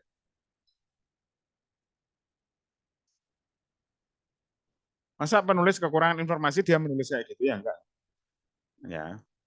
Tapi karena ada kurangnya informasi, kurang informasi itu dialami oleh siapa sih pembaca tentang wilayah yang rawan gempa. Ya. Ini jawabannya, tetapi saya sampaikan dulu kalau ini ada sesuatu yang kurang. Ya. Is confusing information. Ini jelas enggak? Ya. Ada kebingungan informasi tentang konsep gempa tektonik. Enggak. Ya. Kenapa kok tidak? Ya. Ya masa menulis apa namanya? Malah untuk membingungkan informasi. Ini kan kalau dimasukkan ke sana is confusing kan membingungkan. Membuat bingung informasi. Masa tujuannya membuat bingung? Makanya kalau ini ada sesuatu yang kurang di sini adalah tidak dilengkapi, maka ini enggak ada jawabannya. Is weak adalah teori yang lemah. Loh kok masa nulis kok teorinya lemah? Adalah tujuannya adalah orang-orang yang memiliki kesadaran rendah tentang pentingnya natural mitigation, natural disaster mitigation. Ini jelas salah. Kesalahannya dikatakan natural disaster, wong ini spesifik earthquake kok ya, bukan natural disaster. Kalau natural disaster kan nggak hanya earthquake, ada apa landslide, ada flooding gitu ya, ada volcano eruption, ya, kemudian burning forest, itu kan natural disaster. Ini salahnya ini kalau ini jelas kelihatan salahnya di natural disaster. Kalau itu juga salahnya adalah negligence-nya, ini jelas nggak bisa keluar. Tetapi kemudian kalau kita lihat A, B, C, maka kalau dimasukkan ke situ, ya, kalau dimasukkan jadi satu di sini, maka jawabannya nggak ada. Padahal jawabannya A yang dimasukkan. Kurangnya informasi. Siapa? Orang-orang. Readers-nya, pembacanya. Ya, jadi ditambahin sendiri. Oke. Berikutnya Bapak Ibu, kita ke soal tantangan berikutnya, yaitu soal yang kaitannya dengan kaitan erat dengan kosakata. Nah ini kalau menghadapi soal seperti ini ya suka nggak suka, mau nggak mau. Ya, tetapi kita tunjukkan bahwa tidak semuanya melulu kosakata, kita bisa pilih dan pilih mana yang kosakata, mana yang bukan. Nomor 17. Kata yang dipakai beda semua, berarti ini ujian vocab. Penguasaan vocab. Found, find, found, find it, finding. Ini 2. Ya. vocab utamanya di verb, ya kalau ini vocabulary-nya yang harus kuat. Sedangkan di sini verb, tetapi juga vocab juga. Ya, bukan beda, ada beda, tetapi juga bentuknya. Ini apa? Relative pronoun, gitu kan? Yang ini bukan soal kosakata, jelas bukan soal kosakata. Kenapa? Karena kata utama yang dipakai sama nih, dari pilihan jawaban A sampai E nomor 20, lo semua. Ya. Yang D ini nggak tahu ini sengaja tipe atau gimana, tapi kalau ini memang sengaja, berarti ini salah. Nggak ada bentuk lo. Nah, jelas salah. Saya nggak tahu itu sengaja atau tidak, saya nggak tahu. Pembuat soal memang sengaja bikin kayak gini atau enggak, saya nggak tahu. Tapi jelas salah. Oke, kita lihat nomor 17. Mana kosakata? Belong, consist, withdraw, similar, join. Ya. They di sini yang dimaksud adalah bisonnya. Ini ada Bovidae family, istilah biologi, istilah Latin. Ya. Jadi termasuk dalam family Bovidae. Familinya nggak usah diartiin Bapak Ibu, tetap family aja, jangan diartikan menjadi keluarga. Ya. Karena di istilah biologi, istilah ilmiah family yang dikenal. Jadi ada family, kemudian nanti ada spesies, ya, ordo, dan seterusnya. Nah, ini pakai kata family aja, nggak usah diartikan kemudian menjadi keluarga, enggak. Ya. Karena they-nya ini bison, bisonnya itu berarti belong. Kemudian sebenarnya kalau Bapak Ibu enggak untuk mengingatkan saja, nanti juga bisa ditambahkan ya pemahamannya ke siswa. Ini ada kata to. Sedangkan ini verb semua, vocab tapi verb semua. Pairing-nya dengan apa? Belong to. Consist apa Bapak Ibu? Consist preposisinya of. Similar to. Join bisa in, bisa with. Join bisa in, bisa with. Jadi joining in itu participate, gitu kan? Kalau join with ya barengan. Jadi ada dua, similar to atau belong to, kan gitu. Tapi karena ini family, maka belong to, bukan similar. Kenapa? Karena bison di sini kita buktikan kok bukan similar to, tapi belong to. Kenapa? Karena dia ngasih contoh nih family kelompok hewan lain yang satu family dengan Bovidae itu ada domestic cattle dan wild buffalo. Kalau nggak ada kata Bovidae misalnya nih ya, dari kata Bovidae family like itu hilang, maka jawabannya menjadi similar to, bukan belong to lagi. Karena kita ngomonginnya spesies. Ya.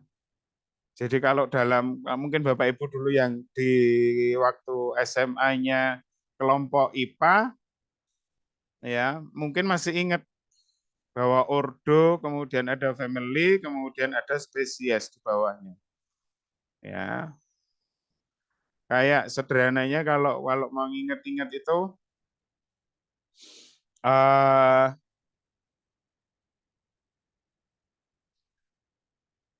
jambu biji itu family. Karena spesies di bawahnya banyak. Ada jambu biji yang merah, putih, kuning, atau kristal. Nah, itu spesiesnya. Nah, domestic cattle dan white buffalo ini spesies. Bison itu spesies. Di atasnya ada family. Nah, begitu maksud saya. Nomor 18. Nah, nomor 18, ini kan dua yang saya bilang tadi. Kosakata iya, bentuk iya. The oldest known bison fossil have. Oh, ini harusnya fossils ya. Bukan fosil, tapi fossils. Have been bla bla bla in China and Himalayan forests. Oke. Ini disuruh nyari kata apa sih? Fosil, penekanannya di kata fosil. Fosil itu ya ditemukan. Oke. Tetapi ini ada kata bin. Nah, Bapak Ibu perlu sampaikan juga, perlu ingatkan ke siswanya, bahwa sesudah to be, kalau kata kerja, yang memungkinkan bentuk apa Bapak Ibu? Benar. Kalau kata kerja yang memungkinkan adalah bentuk ing atau pasif, maaf, bentuk participle atau verb 3. Berarti find salah, found salah. Maaf, found ada dua, Ding. Found itu ada bisa jadi dari find, bisa jadi found verb 1. Ya. Sedangkan find it itu tidak ada. Find berubahnya jadi found. Find, found, found. Found, founded, founded. Kalau saya biasanya ngasih contoh adalah founding fathers. Ya, buat membedain find atau found. Kalau find menemukan, kalau found apa? Establish, mendirikan, membangun. Saya ngasih contohnya selalu begitu. Jadi untuk membedakan bahwa found itu juga bisa verb 1. Kenapa? Karena verb 1 lah yang boleh dikasih ing. Infinitif, berinfinitif lah yang boleh dikasih ing. Kalau verb 2 kan nggak boleh ada ing. Ya kan? Hanya verb infinitif saja yang boleh ada ing-nya. Oke. Nah, karena ini ditemukan, maka tadi untuk membedakan find dan found, ya. Jadi found ini kan dia bisa infinitif, berinfinitif verb 1, tapi juga bisa verb 2 atau verb 3. Past atau partisipan bisa. Karena ini mintanya kata ditemukan, maka jawabannya found, bukan yang founded. Ya, itu membedakannya begitu. Kalau saya ngomongnya ke siswa adalah dengan contoh founding fathers. Ya. Bapak pembangunan, bapak pendiri bangsa. Ya. Kalau misalnya kita kasih konteks ke Indonesia ya, yang dianggap founding fathers Indonesia siapa? Soekarno-Hatta selama ini. Kan begitu. Continue nomor 19.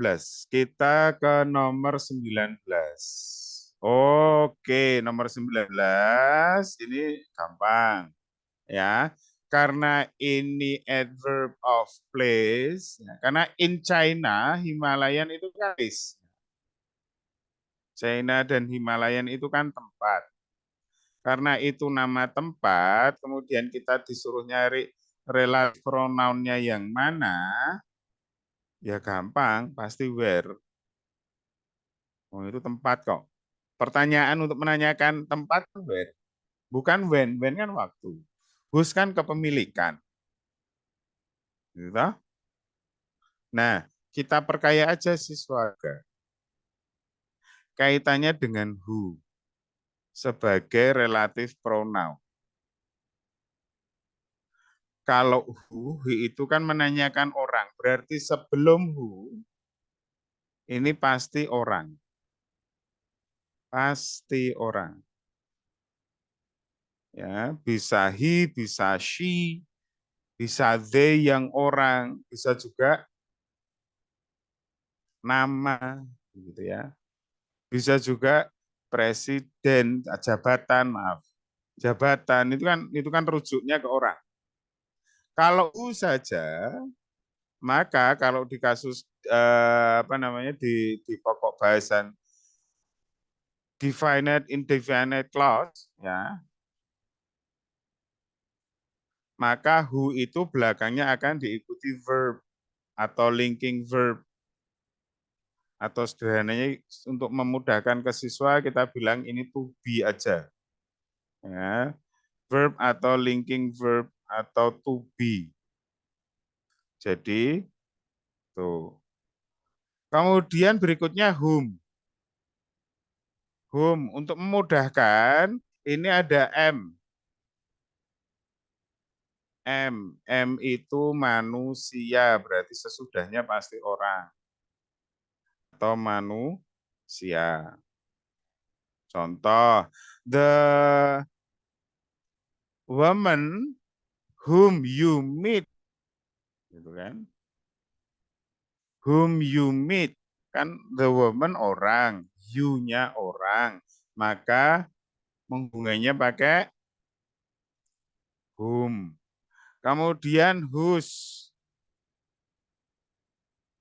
Oke. Sesuatu.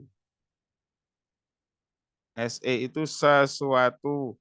Maka ini pasti benda. Oke. Misalnya the boy whose motorbike is bla bla bla. Misalnya. Ya, diperkaya dengan itu. Kenapa? Karena mungkin salah satu siswa dari Bapak Ibu ya, ada yang pengen juga ke sekolah kedinasan. Karena ujian sekolah kedinasan itu materinya 60% structure or grammar, 40%-nya reading. Siapa tahu nanti ada yang pengen ke STIS, ada yang pengen ke STAN, atau mungkin sedang berusaha mencari beasiswa keluar, ada butuh IELTS, gitu kan? Siapa tahu. Next, nomor 20. Nomor 20, Bapak Ibu, ini soal gampang banget. Serius, gampang banget. Kenapa? Kita tinggal lihat depannya aja kok.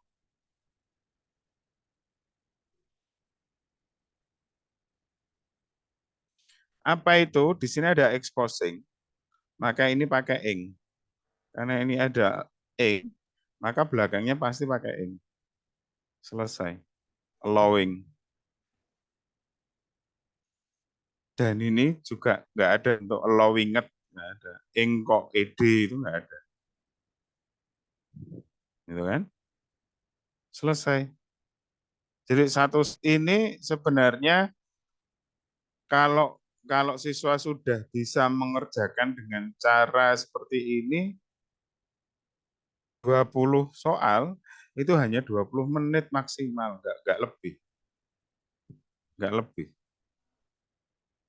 Artinya kalau siswa nanti mengerjakan soal mandiri misalnya, belajar latihan mandiri, kok lebih dari 20 menit, 20 soal, diminta aja dicek. Apa yang membuat tidak dengan target waktu yang ada, kenapa soal tidak selesai? Apa yang membuatnya tidak selesai? Ya, jadi kalau misalnya Bapak Ibu memotivasi siswanya bertahap, ya. Jadi kalau saya biasanya menyampaikannya begitu. Jadi latihan pertama itu lama nggak apa, cuman tetap harus dalam rangka untuk menjawab cepat dan akurat, maka pakai timer. Nah, pakai timer sendiri. Jadi 20 soal ya 20 menit, 15 soal ya 15 menit, 10 soal ya maksimal 10 menit, syukur bisa kurang. Tapi bukan salah waktunya yang cepat, ya, tetapi harus dua. cepat dan akurat itu harus jadi satu, nggak bisa dipisahkan. Kalau cepat aja bisa jadi 20 soal itu dalam waktu 5 detik atau 1 menit bisa, wong mereka asal coret, asal klik, asal centang gitu ya. Bisa selesai, cuman kan nggak akurat. Yang jadi itu nggak bisa dipisahkan, cepat dan akurat atau akurat saja tapi tidak cepat ya bisa. Karena target waktunya memang begitu. Jadi nggak bisa hanya salah satu, nggak bisa. Harus dua-duanya. Nah, berikutnya Bapak Ibu, kita ke apa namanya? Paket soal yang kedua. Ya, walaupun nanti nggak selesai, tapi semoga apa namanya? Semoga nanti banyak yang bisa terbahas, gitu. Karena di soal kedua, paket kedua, ini Bapak Ibu bisa melihat layarnya di paket kedua atau perlu saya scan lagi, screen share lagi?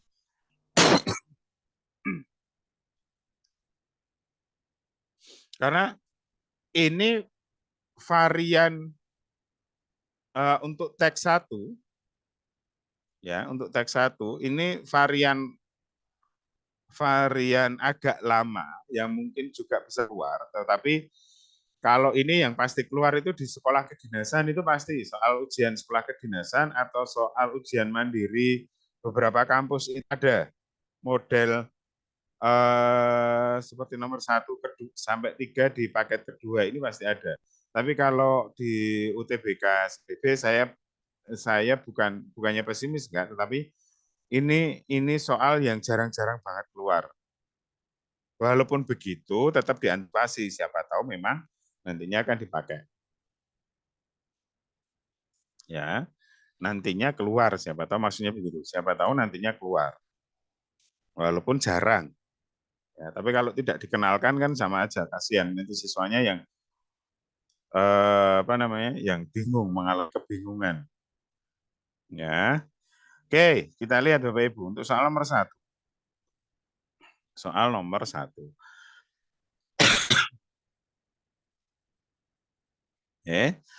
Soal nomor 1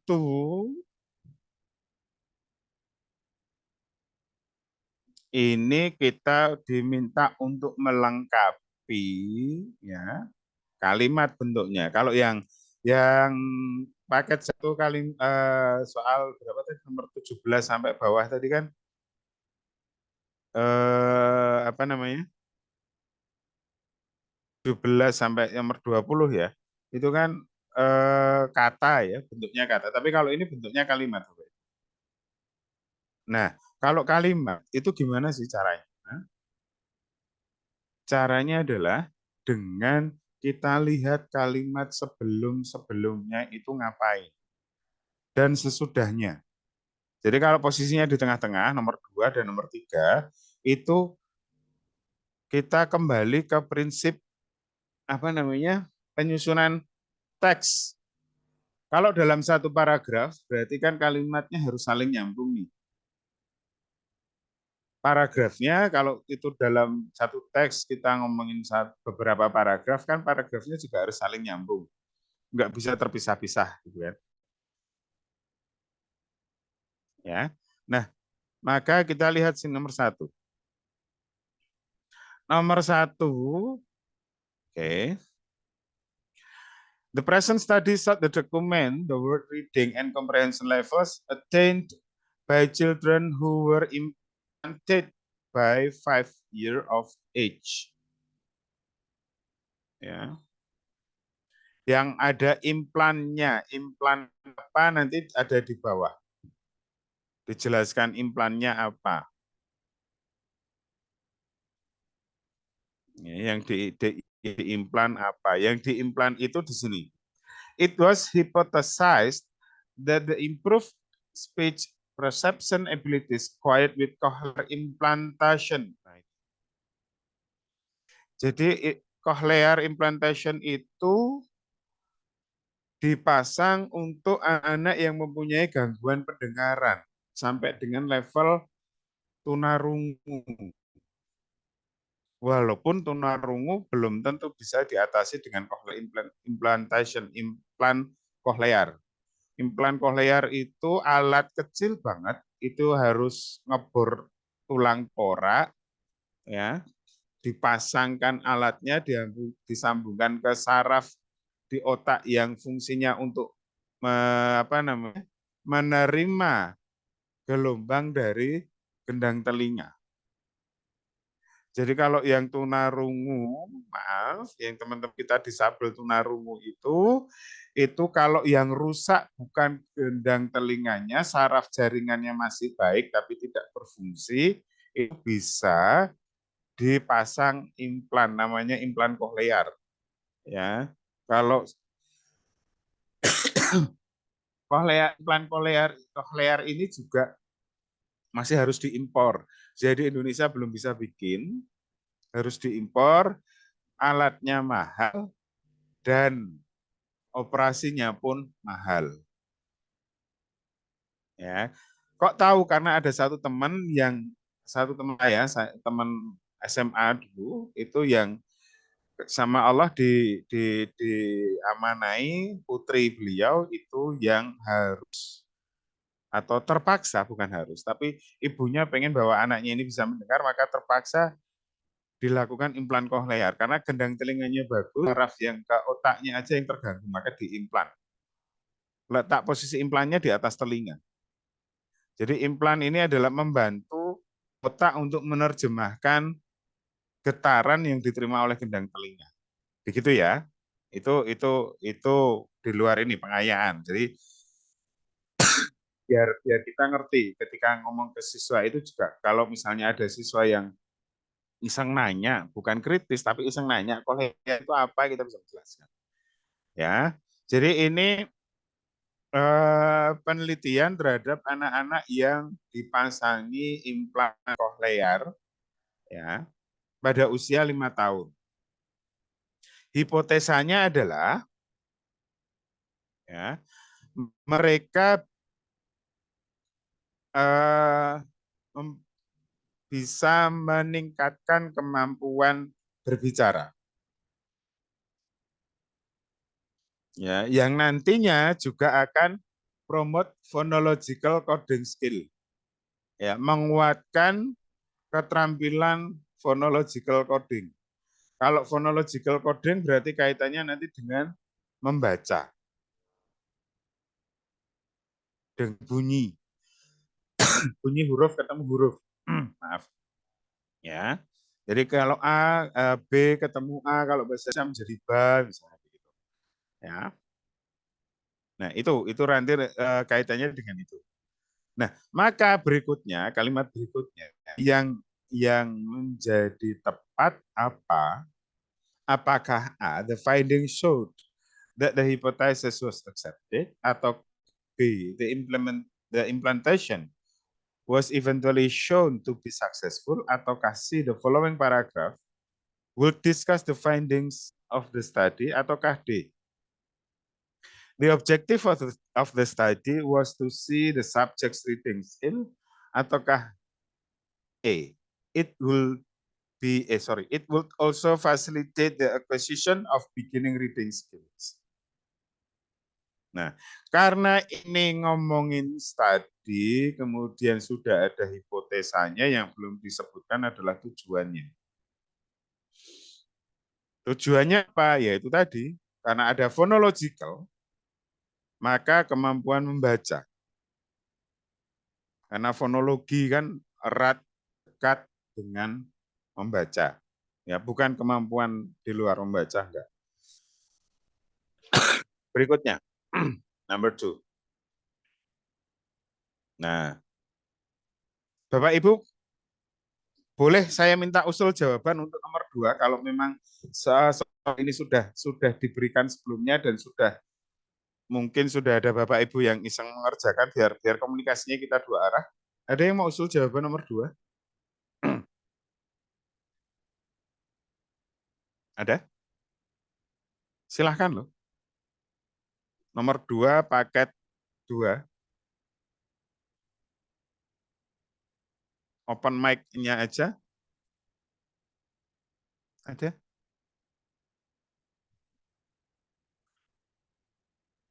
Atau malah belum sempat nih, karena kesibukan Bapak Ibu jadi belum sempat nih iseng-iseng ngerjain.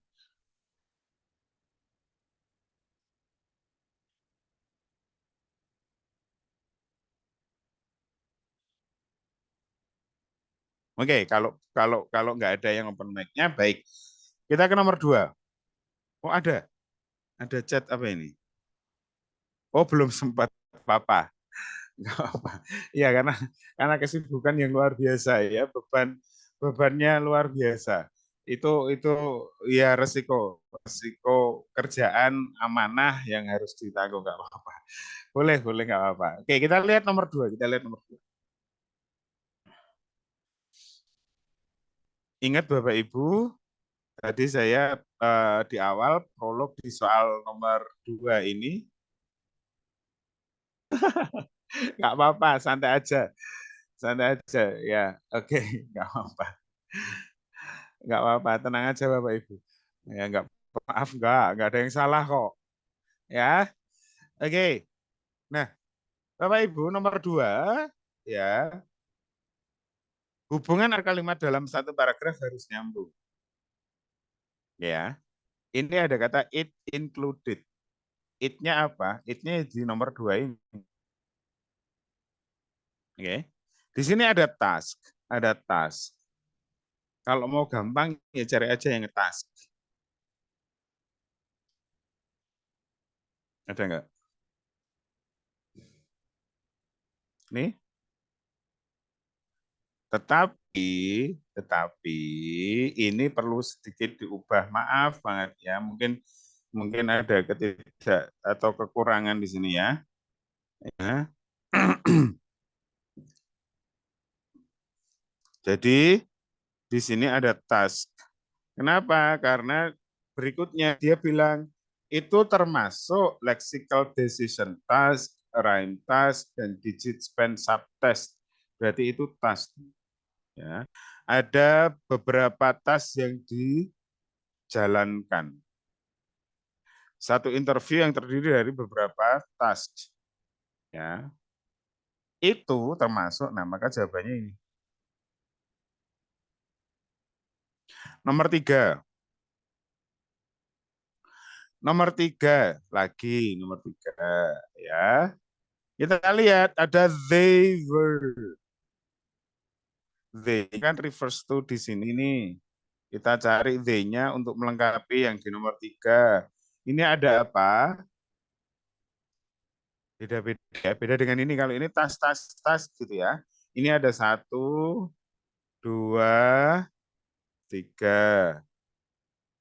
Selesai. Berarti ada 3 kan? 3 komponen. Yang ada 3 tuh jawaban C. Berarti jawabnya C. Selesai. Kenapa kok yang lain salah? Kita lihat. Ada several. Several itu kan kalau ini 3 berarti ini kan contoh. Kayak tadi loh. Included termasuk di dalamnya. Berarti itu kan ngasih contoh. Belum tentu tasnya hanya itu belum tentu. Banyak. Bisa jadi. Cuman termasuk itu. Contoh nih, contoh. Contoh sederhananya begini. Ada 3 alat tulis di tas saya. Berarti saya akan bilang kalau seperti itu, ada ballpoint, ada pensil, dan correction pen. Itu.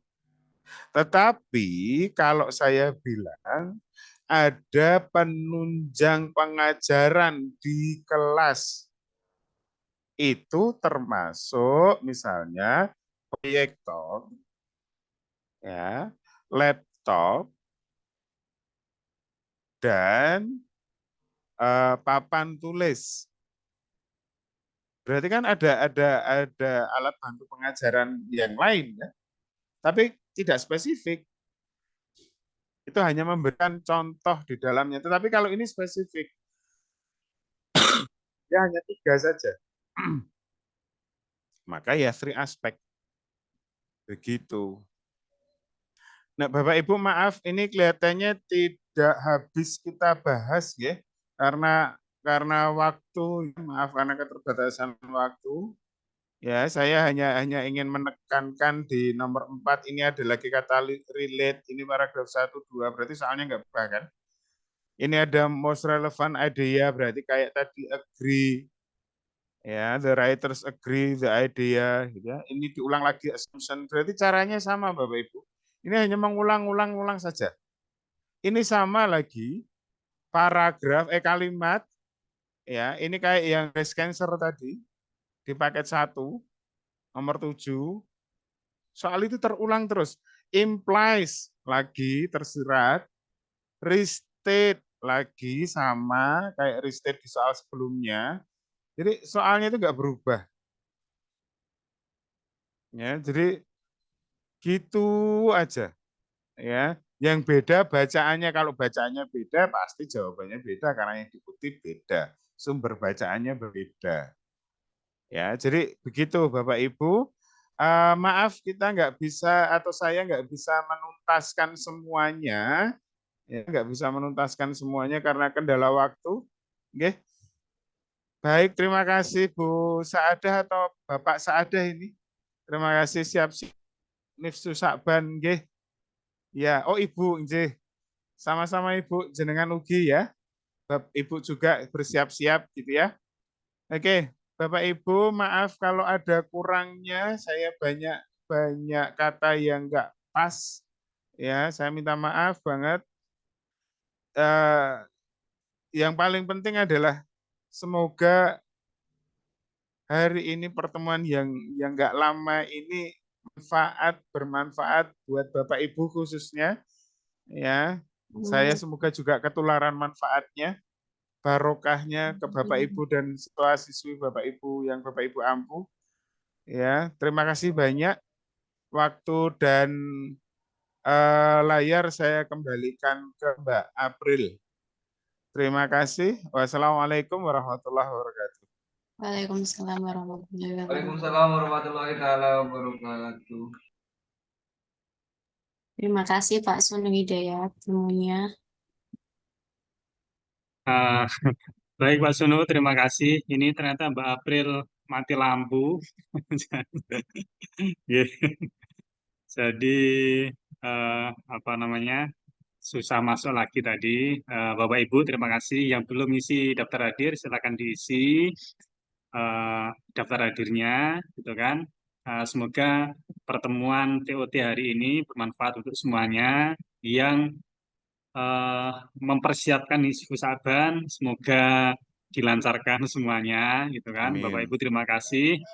Dan harapan kami Bapak Ibu dengan adanya TOT ini nanti bisa dipakai sebagai pendamping untuk anak-anak. Jadi karena salah satu targetnya adalah ke depannya nanti anak-anak kaitannya dengan seleksi masuk perguruan tinggi, khususnya di jalur UTBK itu bisa secara mandiri didampingi oleh Bapak Ibu. Ya, tentunya berproses ya, jadi tidak langsung terus diminta mendampingi, tapi berproses gitu. Begitu Bapak Ibu semuanya, terima kasih sekali lagi kami ucapkan. Kita tutup dengan bacaan hamdalah bersama. Alhamdulillahirrahmanirrahim. Salam untuk keluarga di rumah. Assalamualaikum warahmatullahi wabarakatuh. Waalaikumsalam warahmatullahi wabarakatuh. Wabarakatuh.